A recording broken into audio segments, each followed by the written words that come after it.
सदियों साल पुरानी कहानी है। शहर से दूर एक पुरसुकून और गरीब गांव में नासिर नामी शख्स रहता था। पेशे से वह जमींदार था। रोजाना सुबह सवेरे खेतों का रुख करता और शाम ढलते ही तकाहारा लौटता। उसकी जिंदगी सादा और मेहनत से भरपूर थी।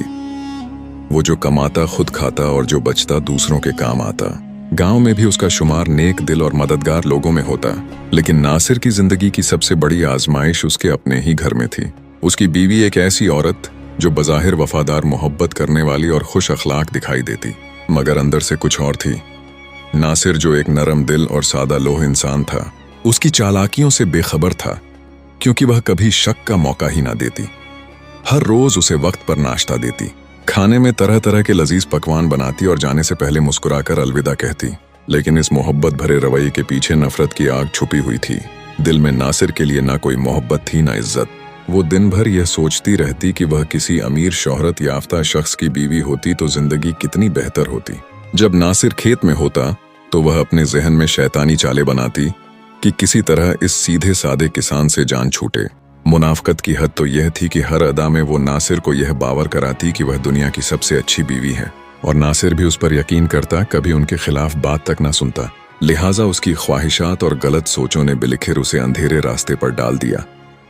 वो औरत जिसे मोहब्बत, वफादारी और घर को संवारने वाली होना था, उसी ने अपने ही मोहब्बत भरे आशियाने को तबाह करने कोशिशें शुरू कर दी।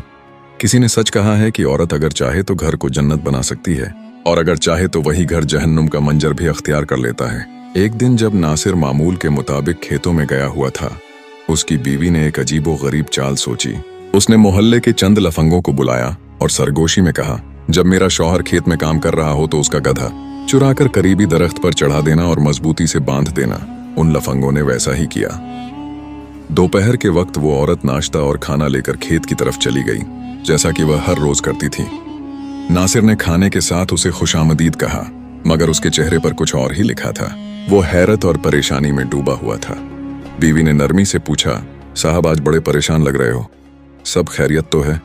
नासिर ने आसमान की तरफ देखते हुए कहा, मेरी जान तुम खुद ही देख लो, मेरा गड्ढा दरख्त पर चढ़ा हुआ है। मैं सुबह से यही सोच रहा हूं कि यह कैसे हो सकता है, गधे तो उड़ नहीं सकते। बीवी ने आंखों में हैरत मगर दिल में चालाकी के साथ कहा, अरे वाह, ये तो बड़ी अजीब बात है, चलो हम दोनों मिलकर उसे नीचे उतारते हैं। और दोनों ने काफी मशक्कत के बाद गधे को नीचे उतार लिया। जब बीवी रुखसत हो रही थी तो अपने शौहर से पैसों का मुतालबा किया। नासिर जो अपनी बीवी से मोहब्बत करता था और उसकी हर बात पर एतबार करता, फौरन जेब खाली करके जो कुछ था दे दिया। मगर औरत की हवस कहाँ खत्म होने वाली थी। उसने फौरन कहा, यह तो 5 दीनार है, बहुत कम है, मुझे और चाहिए। नासिर ने पूछा, आपको कितने चाहिए? बीवी ने बोला, मुझे 100 दीनार चाहिए, जो कि बहुत बड़ी रकम थी। नासिर ने कहा, ठीक है, मैंने जो गंदम बेची है जब उसके पैसे मिलेंगे उनमें से दे दूंगा। गंदम के पैसे जब मिले तो नासिर ने सच्चाई से वादा निभाते हुए पूरे 100 दीनार बगैर किसी पूछ गछ के दे दिए। मगर औरत ने उनमें से आधे चुपके से अलग रख लिए और जमा करने लगी, शायद किसी और मकसद के लिए जो नासिर की मोहब्बत और भरोसे से बिल्कुल मुख्तलिफ था। वक्त यूं ही गुजरता रहा, लेकिन नासिर की बीवी के इरादे दिन ब दिन मजीद गहरे और चालाक होते जा रहे थे। इस बार भी उसने एक नया मंसूबा सोचा, और इस मंसूबे की जड़ पैसा था। यह सिर्फ वक्त जरूरत न थी, बल्कि कोई बड़ा मकसद उसके जहन में पल रहा था, जो आगे चलकर कहानी का अहम मोड़ बनेगा। लिहाजा एक दिन जब नासिर हस्ब मामूल सुबह सरे खेत के लिए निकलने लगा, उसकी बीवी ने अचानक 200 दीनार मांगे। ये एक बड़ी रकम थी और नासिर के चेहरे पर फितरी हैरत नजर आई। उसने मोहब्बत भरे लहजे में कहा, साहिबा 200 दीनार कोई मामूली रकम नहीं, बताओ तो सही, इतने पैसों से क्या करोगी? बीवी ने फौरन मसनूई संजीदगी और हमदर्दी का लबादा ओढ़कर जवाब दिया, साहब क्या बताऊं, मेरी बहन बहुत बीमार है, दवा दारू के लिए चाहिए। नासिर जो एक नरम दिल और शराफत से भरपूर इंसान था, बिना किसी शक के बोला, ठीक है, तुम दोपहर का खाना तैयार करो, मैं कुछ ना कुछ इंतजाम कर लूंगा। यह सुनकर बीवी के चेहरे पर एक झूठी खुशी की लहर दौड़ गई, जैसे वो जानती हो कि उसकी चाल फिर कामयाब हो गई है। वो फौरन बोली, ठीक है साहब, बताओ क्या खाना बनाऊं आपके लिए। और यूं एक और दिन गुजर गया। लेकिन नासिर को क्या खबर थी कि वह जिसे अपनी जिंदगी की शरीक समझता है, वही उसे धीरे धीरे किसी बड़े धोखे की तरफ ले जा रही है। लिहाजा बीवी ने जब दोपहर का खाना तैयार किया तो साथ ही चुपके से 3 बड़ी बड़ी मछलियां भी अपने साथ लेकर गईं। इन मछलियों को रास्ते में कहीं छिपा कर रखा और जब खेत पहुंची तो अपने शौहर को खाना पेश किया और चुपके से जाकर वहीं मछलियां खेत में छुपा ली। किसान ने बीवी की थोड़ी सी तारीफ की, नमाज अदा की और फिर दोबारा अपने खेत के काम में जुट गया। कुछ देर बाद जब वो जमीन की खुदाई कर रहा था, अचानक एक मछली निकली, फिर दूसरी, फिर तीसरी। वो हैरान और परेशान होकर जोर से चिल्लाया, साहिबा जल्दी आओ, यहाँ तो खेत में मछलियां निकल आई हैं। बीवी दौड़ती हुई आई और फौरन हैरत और खुशी का नाटक शुरू कर दिया। अरे साहब, ये तो आपकी करामत लग रही है, ऐसा कैसे हो सकता है? सुभान अल्लाह। फिर जल्दी से बोली, मैं ये मछलियां ले जाती हूँ, शाम के खाने में पकाती हूँ। वैसे साहब, आपको वो 200 दिनार याद हैं जो मैंने सुबह मांगे थे? सादा दिल किसान ने अपनी जमा पूंजी हत्ता की एक गधा तक बेच दिया और बड़ी मुश्किल से 200 दिनार जमा करके बीवी के हवाले कर दिए। बीवी रकम लेकर मुस्कुराकर घर चली गई और किसान खेत में फिर से काम में लग गया। शाम को जब वह तकाहारा घर पहुंचा तो घर का माहौल बिल्कुल बदला हुआ था।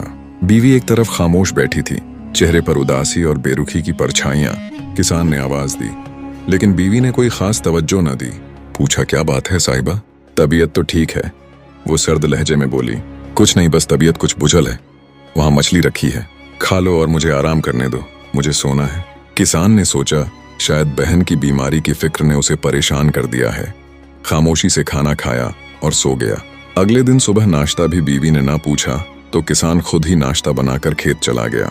दोपहर को भी बीवी ने खाने का कोई एहतमाम ना किया। किसान ने भूखे प्यासे दिन गुजार दिया। ऐसे ही कई दिन गुजर गए, एक हफ्ता फिर दूसरा, लेकिन बीवी का रवैया ना बदला बल्कि मजीद सर्द होता गया। बिल आखिर किसान ने एक दिन दिल थाम कर बीवी को बिठाया और नरमी से कहा, साहिबा आखिर क्या बात है? कुछ दिनों से तुम बहुत बदली बदली लगती हो, सच सच बताओ क्या बात है? बीवी ने एक ठंडी सांस ली और जो मुनाफिकत उसके दिल में थी वो बिलखिर मुंह पर आ गया और साफ साफ बोल पड़ी, अगर तुम वाकई मेरी खुशी चाहते हो तो मुझे तलाक दे दो।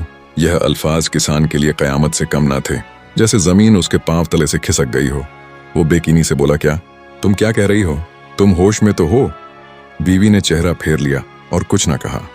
उसने किसान का अंदाजा लगाना था कि वह इस बात पर गुस्सा करेगा, मारेगा या क्या कदम उठाएगा, और किसान ने समझा शायद वक्त गुस्सा है या किसी बात का दुख है।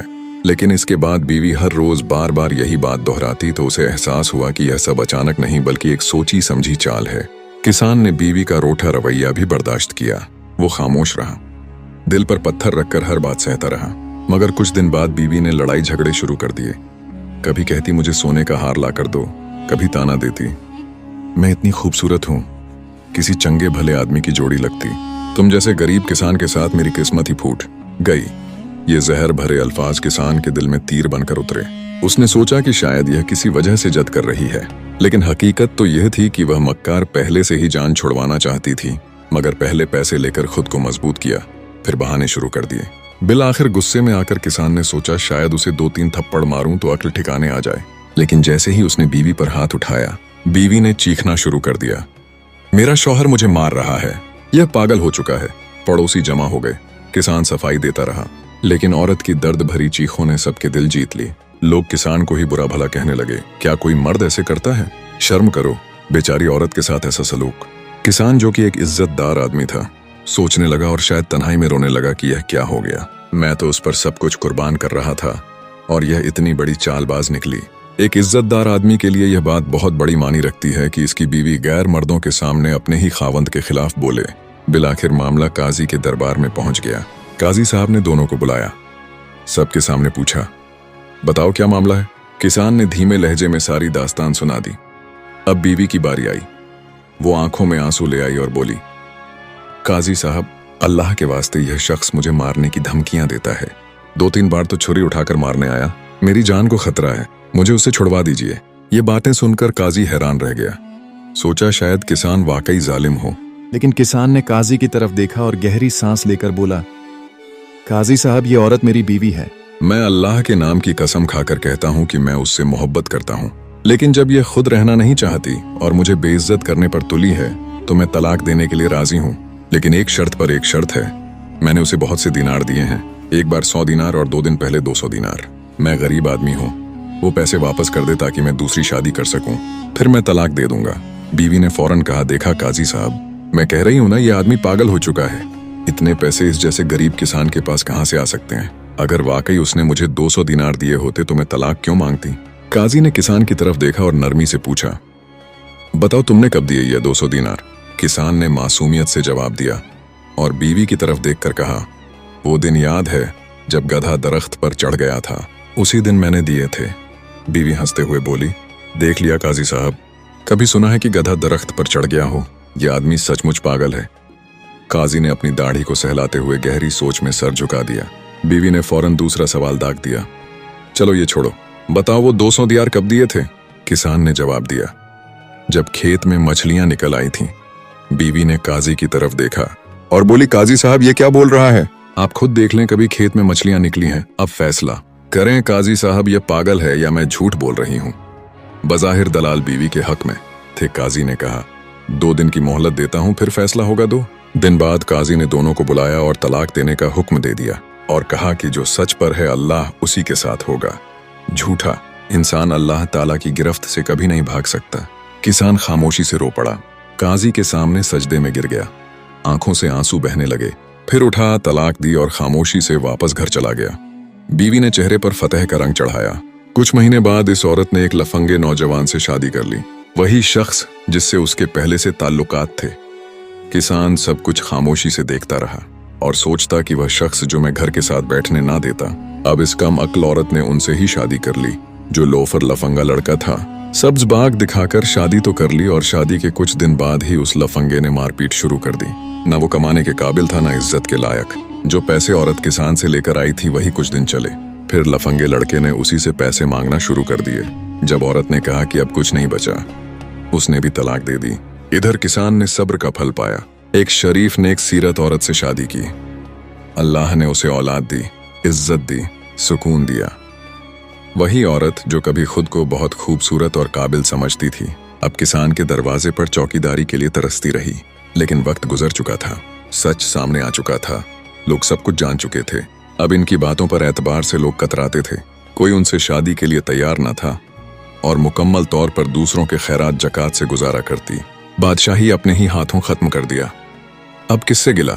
जब भी किसान के एहसानात और सच्चाई याद करती रो पड़ती, लेकिन वक्त वापस पलट कर नहीं आता। तो दोस्तों, इस कहानी में हमारे लिए बहुत असबाक छुपे हैं।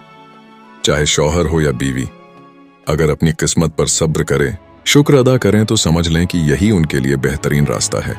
क्योंकि जो मकाम, जो रिश्ता, जो हालात अल्लाह ने अता किए हैं वह बेवजह नहीं, वही आपके लिए बेहतर है। अगर बीवी या शौहर खूबसूरत ना हो या अखलाक में कुछ कमी हो, तो याद रखें कि हर इंसान में कुछ खूबियां और कुछ खामियां जरूर होती हैं।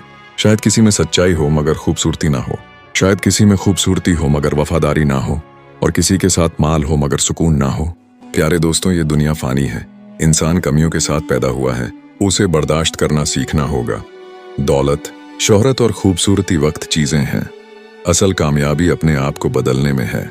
जो शरीकी हयात इज्जत दे, साथ निभाए, बस इसी पर शुक्र अदा करो और जिंदगी खुशी से गुजारो। मुझे उम्मीद है कि आपने इस कहानी और मेरी सादा बातों से कुछ ना कुछ जरूर सीखा होगा। अगर आप ऐसी ही मजीद सबक आमूज कहानियां सुनना चाहते हैं तो हमारे चैनल को सब्सक्राइब करके घंटी का बटन जरूर दबाएं और हो सके तो वीडियो को अपने प्यारों के साथ शेयर करना ना भूलें। आपके ताउन का तहे दिल से शुक्रिया।